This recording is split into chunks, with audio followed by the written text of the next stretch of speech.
My family humiliated my little daughter because she was born with a disease. When she told me about it crying, I made them homeless in 12 hours. They called me crying and panicking. My daughter's sobs woke me at 2 a.m. I found Emma curled on her bedroom floor, 6 years old, small body shaking, face wet with tears, holding her stuffed rabbit tight against her chest. "Baby, what's wrong?" She looked up at me, eyes red and swollen, nose running, hiccuping between sobs. "Grandma said I'm ugly, that my face scares people, that I should wear a mask." My blood went cold. Everything stopped. Emma was born with a port wine-stained birthmark, capillary malformation, covers the left side of her face from her forehead down to her jaw, dark purple, deep red in some places. Beautiful to me, always beautiful, but the world can be cruel. "When did Grandma say this?" "At the party today, this afternoon." Her voice broke. She said it in front of everyone. Uncle Jake laughed really loud, said I looked like a monster from a horror movie. Aunt Sarah took pictures of me on her phone and said she'd show her friends the freak. They all laughed. I knelt down, pulled her into my arms, let her cry into my shoulder. Every word she said was a knife, every detail cutting deeper. "Mommy?" Her voice so small, muffled against my shirt. "Am I a monster?" Something inside me broke, shattered, then froze into something hard and cold. "No, baby, you're perfect, you're beautiful. They're the monsters, not you." The party had been at my parents' house. Sunday afternoon family barbecue, weekly tradition. I dropped Emma off for 3 hours while I worked. Emergency client meeting. Trusted my parents, trusted my family. They'd spent those 3 hours destroying her. I tucked Emma back into bed, kissed her forehead, the side with the birthmark and the side without. Told her she was beautiful. Told her I loved her. Stayed until she fell asleep again. Then I went to my home office, closed the door, and I went to work. My parents lived in a house I owned, had for 8 years now. Back in 2016, after Dad's business failed, his third failed business, and they were facing foreclosure, I'd bought their house directly from the bank, paid cash, kept them from being homeless, let them live there rent-free ever since, just until we get back on our feet, Dad had said. A year tops, that was 8 years ago. They'd never paid a single dollar. The deed was in my name, always had been, legally mine. They were tenants, month to month. No lease agreement. I opened my laptop, found the property management company I used for my 3 rental properties, sent an email at 2:47 a.m. Initiate eviction proceedings for 428 Maple Street, effective immediately. Non-paying tenants, no lease agreement, site failure to pay rent, 8 years of missed payments. I want them out within 24 hours. Then I called my lawyer, personal attorney, woke him up. His phone rang 6 times before he answered. "This better be important," he mumbled. "I need a 24-hour eviction notice drafted. Can you do it?" "What? That's not really, legally that takes, they're month-to-month tenants with no written lease agreement. I'm the property owner. They haven't paid rent in 8 years. I have documentation of every missed payment. I want them out. Now." Silence. Then, Jesus. "What happened?" "They hurt my daughter. Badly." He sighed, papers rustling in the background. "I'll have the notice ready by 9 a.m. Sheriff can serve it by noon." "Good, thank you." I hung up. Uncle Jake, Dad's younger brother, rented an apartment from me too. Had for 5 years. 1-bedroom unit in a building I owned downtown. I'd given him a steep discount, below market rate by almost $400 a month, because family helps family, because he was struggling, because Dad had asked. I pulled up Jake's lease on my computer, month to month. No long-term agreement. Another email to the property management company. Terminate lease for Unit 3B, 445 Broadway. 30-day notice effective immediately. Then I checked my records. Pulled up the rent payment history. Jake was behind. 2 months, $1,800 total. I smiled. No warmth in it. Cold. Calculating. Changed the email. Correction. Terminate lease for Unit 3B immediately. Tenant in material breach of lease agreement. 2 months unpaid rent, $1,800 owed. Eviction proceedings to begin at 9 a.m. Sent it. Aunt Sarah, Mom's sister, her husband David worked at my company. Software development firm I'd founded 12 years ago. 50 employees now. I'd gotten David the job 3 years ago. Vouched for him personally. Manager position. Senior developer. $95,000 salary plus benefits. I opened my work email on my phone. Typed carefully. Request immediate review of David Chen's employment status. Concerns regarding workplace conduct, performance issues, and violation of company policies. Recommend termination. Then I opened my files. Found the folder I'd been keeping. Every mistake David had made in 3 years. Every late arrival, 47 of them. Every missed deadline, 21. Every complaint from other employees, 8. Every subpar code review, dozens. Things I'd previously overlooked. Things I'd excused. Things I'd forgiven. Because family. Because Sarah asked. Because I was trying to be kind. Attached everything. Sent it to HR at 3:14 a.m. with instructions to review first thing in the morning. Then I sat back in my chair, looked at the clock. 3:47 a.m. 12 hours until they knew what was coming. 12 hours until their world collapsed. I went back to Emma's room, stood in her doorway, watched her sleep, her beautiful face peaceful now, the birthmark dark against her pale skin in the dim nightlight glow. My beautiful daughter, my perfect girl. No one gets to hurt her, ever. forever. At 9 a.m., the sheriff delivered formal eviction notices to my parents' house. 30-minute notice to vacate. Court order. Legal. Binding. At 9:30 a.m., Jake received his lease termination notice via email and certified mail. Immediate eviction. Breach of contract. Pay in full or vacate within 24 hours. At 10:15 a.m., David was called into HR at my company, presented with documentation of performance issues, given the option to resign or be terminated for cause. My phone started ringing at 10:47 a.m. Mom first. I watched it vibrate on my desk, didn't answer. Then Dad, then Jake, then Sarah, then David. 23 calls in the first hour. I silenced my phone, went to Emma's room. She was awake, playing with dolls. "Want to make pancakes, baby?" Her face lit up. "With chocolate chips?" "With chocolate chips." We made pancakes, ate them at the kitchen table. Then I took her to the park. We spent 3 hours there. Swings, slide, feeding ducks at the pond. We had a beautiful day. When I checked my phone later, there were 37 missed calls, 19 voicemails. I listened to them while Emma watched TV. "Mom, first message, 10:52 a.m. How could you do this? We're your parents. Call me back right now. The sheriff is at our door. This is insane." Dad, 11:03 a.m. "You're overreacting. It was just jokes. Kids need thick skin. Call off this eviction nonsense immediately." Jake, 11:34 a.m. "This is insane. Where am I supposed to go? You can't just kick me out. I'll sue you." Sarah, 12:17 p.m. "You're ruining David's career over nothing. Emma needs to learn to take criticism. She's too sensitive. Call me back." Mom, 1:45 p.m. "Crying now. Please. We have nowhere to go. You can't do this to your own parents. Please call back." I deleted them all, every single one. At 6 p.m., there was a knock at my door. Loud, insistent, pounding. I looked through the peephole. Mom and Dad, standing on my porch. Mom's face red and blotchy. Dad's face tight with anger. Emma was behind me in the living room, watching her tablet. I opened the door. Didn't invite them in. Stood in the doorway, blocking it. "Please," Mom said immediately. Mascara running, eyes desperate. "You can't do this. We have nowhere to go. They gave us 2 hours to get our things. 2 hours. After 8 years. You should have thought about that. It was just teasing. Emma's too sensitive.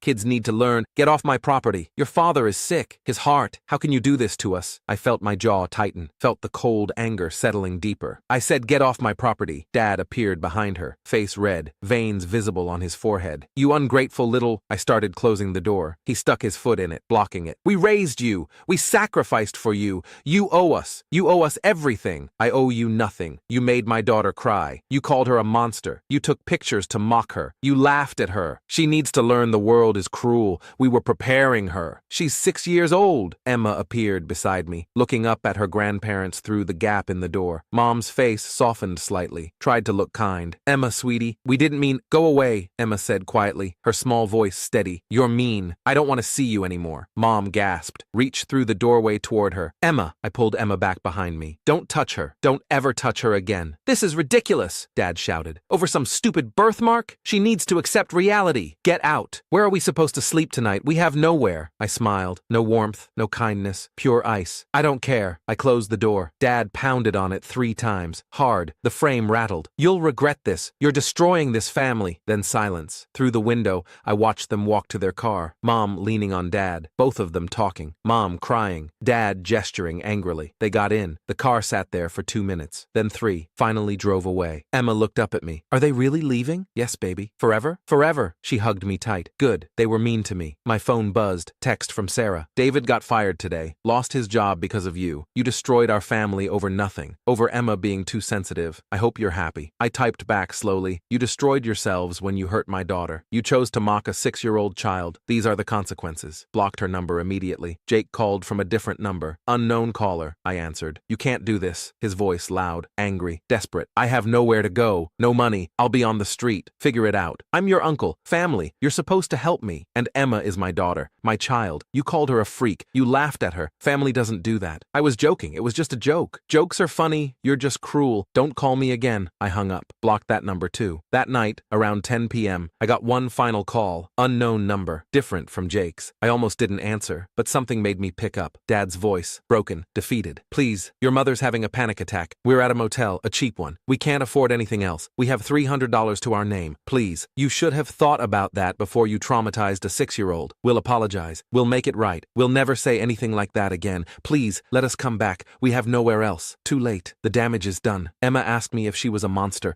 Because of you. She's our granddaughter. We love her. She was your granddaughter. Not anymore. You made your choice." Silence. Long silence. I could hear Mom crying in the background. Hysterical. Then Dad's voice again. again. Different now. Cold. You've changed. You're not the daughter I raised. I smiled into the phone. Good. The daughter you raised would have let you get away with it. Would have made excuses for you. Would have told Emma to just ignore it. That daughter is gone. You're destroying this family. No, you destroyed it when you hurt my child. I'm just making sure you can't hurt her again. I hung up, turned off my phone, went to Emma's room, sat on the edge of her bed, watched her sleep. Tomorrow I'd take her to get ice cream, maybe the zoo, anywhere she wanted. Tomorrow we'd start fresh, just the two of us. No more toxic family, no more cruel jokes, no more making her feel like anything less than perfect. Just us, and that was enough.